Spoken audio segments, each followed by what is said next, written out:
اعوذ باللہ من الشیطان الرجیم بسم اللہ الرحمن الرحیم ان یمسسکم قرح فقد مس القوم قرح مثلہ، اگر تمہیں زخم پہنچا ہے تو تمہارے مخالفین کو بھی اسی طرح کا زخم پہنچا ہے۔ سورہ آل عمران کا آیت نمبر 140 کا ابتدائی ٹکڑا اور اس کا ترجمہ آپ حضرات کی خدمت میں رکھا گیا ہے۔ اللہ تعالیٰ اس آیت کریمہ میں صحابہ کرام کو تسلی دیتے ہوئے فرماتے ہیں کہ اگر تمہیں کوئی زخم پہنچا ہے، کوئی تکلیف پہنچی ہے، تو اسی طرح کی تکلیف اور اسی طرح کا زخم تمہارے مخالفین، تمہارے دشمن کو بھی پہنچا ہے۔ دیکھیے اس آیت کے اندر ایک لفظ آیا ہے قرح، ان یمسسکم قرح، اس کو قرح بھی پڑھا گیا ہے اور قرح بھی پڑھا گیا ہے۔ یہ اس لیے بتایا جا رہا ہے کہ دونوں کا معنی تھوڑا سا فرق ہے دونوں کے معنی میں۔ اگر تمہیں زخم پہنچا، ان یمسسکم قرح، قاف کے فتح کے ساتھ ہم پڑھیں گے، زبر کے ساتھ، قرح، تو معنی اس کا ہوگا زخم۔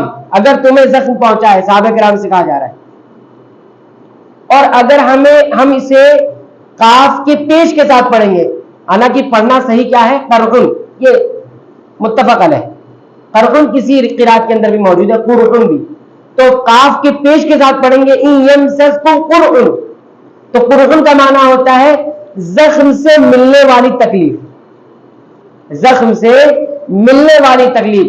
بسا اوقات ایسا ہوتا ہے کہ انسان کو زخم ملتا ہے لیکن تکلیف بسا اوقات نہیں بھی ہوتی، یا ہوتی ہے کم ہوتی، یا ہوتی ہے تو بعد میں جا کر ہوتی، ٹھیک ہے، اور بسا اوقات زخم ملتا ہے تو تکلیف بھی ساتھ میں ملتی ہے۔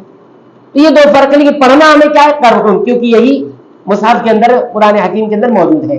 ان یمسسکم قرح فقد مس القوم قرح مثلہ، یعنی اگر تمہیں زخم پہنچا ہے، تو ایک ترجمہ ہوگا اگر تمہیں زخم لگا ہے یا زخم کی تکلیف تمہیں پہنچی ہے، فقد مس القوم قرح مثلہ، تو اسی طرح کا زخم اور اسی طرح کی تکلیف تمہارے مخالفین کو بھی پہنچی ہے۔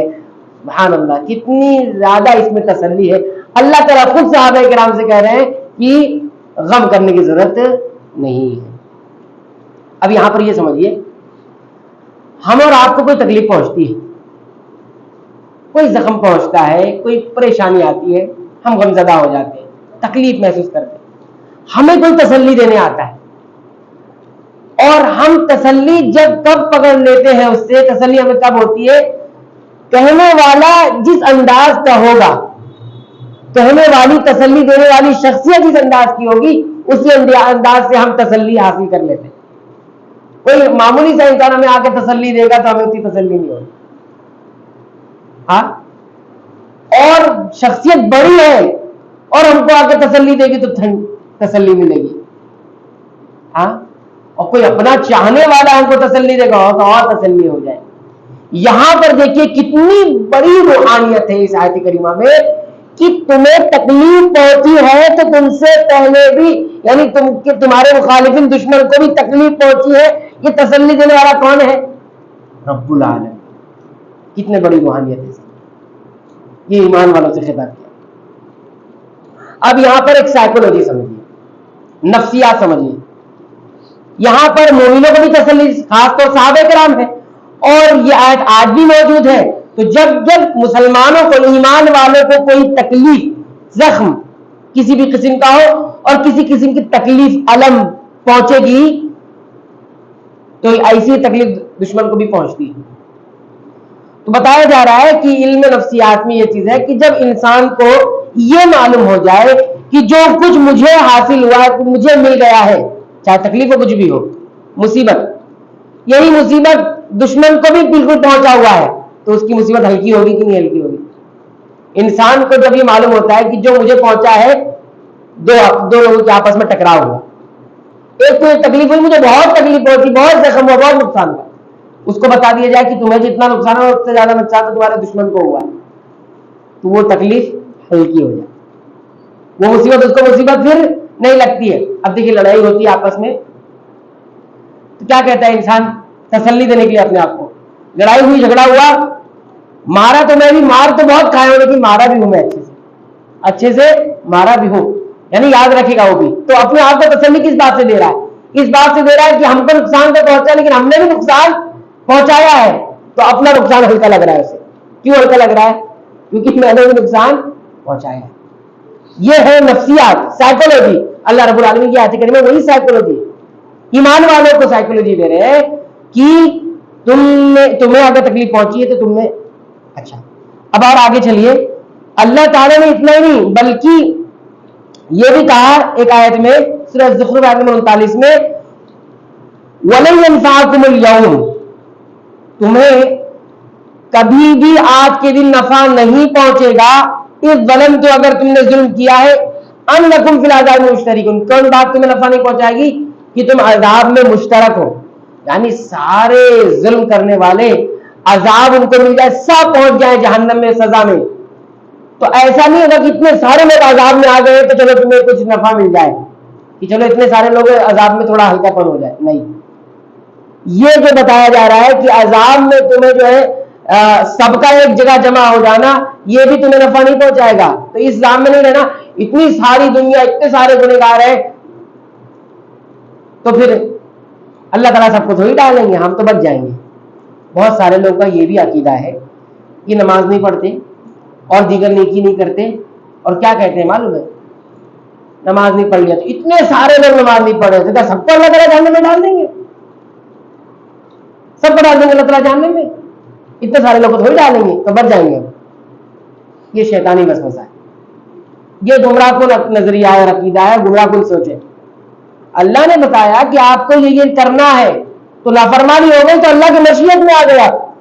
یہ کیوں آپ کہیں گے کہ اللہ تعالیٰ جہنم میں ڈال دیں گے؟ تو یہ کہہ رہے ہیں کہ اتنے سارے لوگ اگر عذاب میں سب مل جائیں, ایک مشترک ہو جائیں, تو تمہیں فائدہ نہیں پہنچنے والا, کہ بھیڑ اتنی ساری تو اللہ تعالیٰ سب کو ڈال دیں گے. یہ گمراہ کن نظریہ ہے. تو یہ ایمان والوں سے کہا گیا کہ ان کی تکلیف میں بھی کچھ کمی نہیں ہوگی, اور نہ ہی جو ہے ان کے عذاب میں کسی قسم کا ہلکا پن ہوگا. اور اگر یہ آیت نمبر 140 ہے, آیت نمبر 165 پڑھیں گے تو اس کے اور جو ہے تسلی دی گئی. اس میں کیا بتایا گیا, اولما اصابتکم مصیبۃ قد اصبتم مثلیھا قلتم ان ھذا قل ھو من عند انفسکم. سورہ آل عمران آیت نمبر 165 کے اندر فرمایا کہ جب تمہیں کوئی مصیبت پہنچتی ہے, ٹھیک ہے, تو تم نے اس سے ڈبل ان کو پہنچا چکے ہو, اور پھر کہنے لگتے ہو کہ یہ کہاں سے آ گئی مصیبت. تو یہ کہو کہ یہ تمہاری اپنی وجہ سے ہوا ہے. معنی اس کا یہ ہے کہ تم اگر کوتاہی کرتے ہو تو تمہیں زخم ملے گا کہ نہیں ملے گا, تم اگر نافرمانی کرتے ہو تو زخم ملے گا ملے گا. صحابہ کرام نے کچھ نافرمانیاں کی تھی, اللہ کے رسول صلی اللہ علیہ وسلم کے حکم کے مطابق اس جنگ میں نہیں رہے تھے, اور غلطی ہوئی تھی جس کی وجہ سے بھی شکست بھی کھانی پڑی اور نقصان بھی اٹھانا پڑا. تو اللہ نے کہا کہ تمہاری وجہ سے ہوا نا, لیکن تم نے اس کا ڈبل جو ہے نقصان پہنچا بھی چکے ہو تم. دیکھیے ابھی جنگ احد میں ہم نے دیکھا کہ جنگ احد میں مسلمانوں کے کتنے شہید ہوئے تھے, 70. اور جنگ بدر میں دیکھیے دشمن کے کتنے ہوئے, 70 شہید ہوئے, 70 جو ہے ان کے قتل کیے گئے, اور 70 قیدی بنائے گئے. ڈبل ہوا کہ نہیں ہوا؟ ڈبل ہوا. اللہ تعالیٰ نے کہا کہ تم اس کا ڈبل تو پہنچا چکے ہو تمہیں تمہارے. اور دیکھیے اس میں اور بھی ایک نصیحت ہے. نصیحت یہ ہے کہ اللہ تعالیٰ نے ایک جگہ یہ فرمایا, ان تکونوا تعلمون فانهم يعلمون كما تعلمون. اگر تم تکلیف محسوس کرتے ہو تو یہ بھی یاد رکھو یہ بھی تکلیف محسوس کرتے ہو ویسے ہی جیسے تم تکلیف محسوس کرتے. اور اتنا ہی آگے ایک جگہ یہ فرمایا, وترجون من اللہ ما لا يرجون. جو تم اللہ سے امید رکھتے ہو یہ وہ امید نہیں رکھتے ہیں. دیکھیے دشمن جب لڑتا ہے تو اس میں کیا ہوتا ہے, دشمن کی چاہت اور امید کیا ہوتی ہے, ہماری بلندی ہوگی, ہم جیتیں گے اور بڑے ہو جائیں گے, جیتنے کے بعد ہمیں بہت کچھ مل جائے گا. ہاں اسی لیے جب یہ نکلتے ہیں اپنے گھروں سے لڑائی کے لیے تو کیا کرتے ہیں, اتراتے ہوئے نکلتے ہیں, لوگوں کو دکھانے کے لیے نکلتے ہیں. لیکن صحابہ کرام جب تم نکلتے ہو جنگ میں, تمہارے سامنے کیا ہوتا ہے, تمہارے سامنے اللہ کی جنت اور شہادت, دو چیز ہوتی ہے, جنت اور شہادت. یہ اللہ تعالیٰ نے کہا وترجون من اللہ, تم اللہ سے جو امید کرتے ہو یہ امید نہیں لگاتے ہیں. صحابہ کرام نے کیا کہا تھا ابو سفیان سے, ابو سفیان سے جنگ احد میں کیا کہا تھا, جب اس نے کہا تھا کہ یہ تو جنگ ہے, کبھی یہ تو ڈول کی طرح ہے، کبھی ڈول ادھر ہے کبھی ادھر ہے، ہاں کبھی تمہارے طرف آتا ہے کبھی ہماری طرف آتا ہے، کبھی ہم جیتتے کبھی تم جیتتے ہو۔ صحابہ کرام کا جواب سنیے کیا کہا تھا صحابہ نے لا سوا، برابری ہے ہی نہیں، کبھی تم جیت رہے کبھی ہم جیت رہے، یہ ہے ہی نہیں۔ اصل میں کیا ہے، تمہارے جب مرتے ہیں تو جہنم جاتے ہیں، ہمارے جب مرتے ہیں تو جنت جاتے ہیں۔ کیسے برابری ہوئی؟ برابری ہے ہی نہیں یہاں پر۔ تو مسلمانوں کا اور مومنوں کا یہ گمان ہوتا ہے کہ ان کا دشمن وہ نہیں پا سکتا وہ تکلیف یا وہ زخم جو مسلمان پاتے ہیں، اور وہ خوشی بھی نہیں حاصل کر سکتا جو خوشی مسلمان کو ملتی ہے۔